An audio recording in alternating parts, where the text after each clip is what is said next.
Hey, you Kit Kats. Rules are made to be broken, and good news, all of history's rules were broken, and it's all thanks to this one lovely little boy. Genghis Khan, the big baddie with a triple thick fatty himself. Born Temujin, but we don't use government names here, which is all par for the course for this friendly fellow because his birth name is about all we really know about his birth. Sources place his birth between 1155 and 1167, which is just an absolute crazy range for estimating someone's birth. Who's this baby? What's this baby? How old are you? 12? Similarly, we can say for sure he was born somewhere in this region.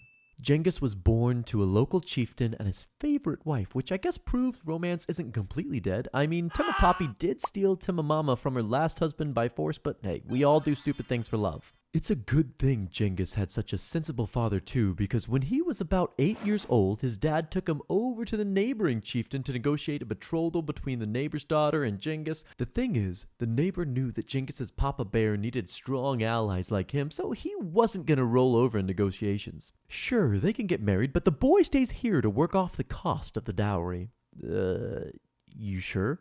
Yes. Pfft, and some losers are paying child support. Thinking he had just discovered the art of the deal, Genghis's dad hopped on his horse and hobbied on home, but being the brilliant strategic mind he was, halfway home got a little rumbly in his tumblies.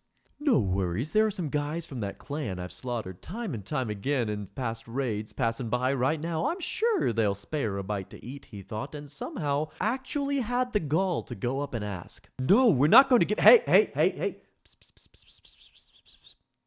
Yes, come eat with us. So on his way home, he started feeling pretty terrible, and then when Genghis's big brain papa got home, he finally realized. Oh, poison. Hey you, go get my son. And then he pooped out his everything. This was big bad, as little Genghis was still, well, little. And no one would have a 10-year-old for a ruler, or a 12-year-old half-brother who feels he has the right to his father's inheritance, but I'm sure that won't be a problem later. So anyhoozle, with no clear ruler, many clans dispersed under other leadership until Better, the ironically named older half-brother of Genghis, started to get some ideas. Sure, Genghis was the son of his father's favorite wife, so perhaps he has a claim. But if Better marries Dad's favorite wife, then Genghis is Better's son and— Roll Tide! Anyone else hearing that? Genghis didn't want to be his brother's son, the ungrateful child that he was, and teamed up with his little brother to, using the power of friendship, family, and teamwork, prune the family tree. Scrapping for power at a young age, Genghis was surely captured more times than were recorded, but we do know that he always found his way out by constantly rolling nat 20s to charm bystanders, enemies, and a few promiscuous horses. When he turned 15, he went and got married to—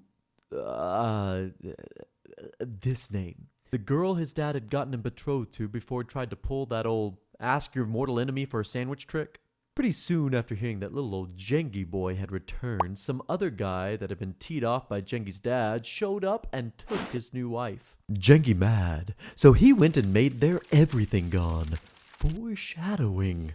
When he rescued his now pregnant wife, no worries about that. He took that chin punch with a solid shrug of the shoulders and raised the son that popped out as his own. Which could be due to him being just a stand-up good guy, or could be due to, other reasons.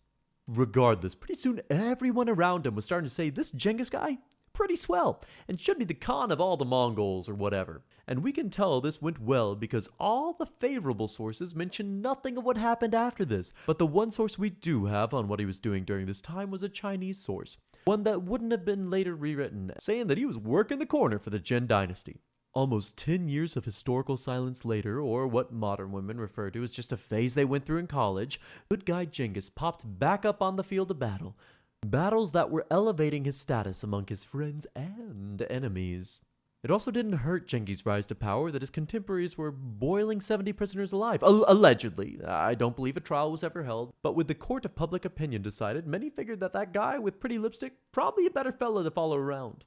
With his new strength in numbers and confidence in his own hype, Genghis was sweeping dubs left and right, offing his opposing leaders and taking all their followers as his. This led to a lot of fun instances of strong "you're not my real dad" activity. Jengi, the old softy, absolutely loved his horse. All Mongols do, you know. One thing everyone knows about the Mongols, horse is good. So you can imagine the emotion when Ghengis steps outside the yurt to check the meter on his horse and, "Hey, who killed my horse?" "I did." "You.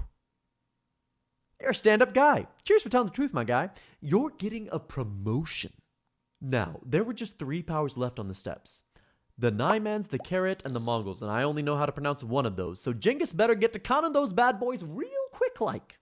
And that he did. Once some marriage negotiations broke down on account of no one thinking Ghengis' kid was his kid, tensions escalated into a massive battle which Ghengis solidly lost.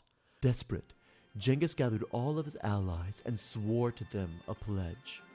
Temujin raised his hands and looking up at heaven swore, saying, "If I am able to achieve my great work, I shall always share with you men the sweet and the bitter. If I break this word, may I be like the water of the river, drunk up by others." Reinvigorated now with all the power of God and anime at his back, Ghengis swept through the remaining powers of the steppe. Then, it's just easy fill-in-the-blank history of how this turned into this.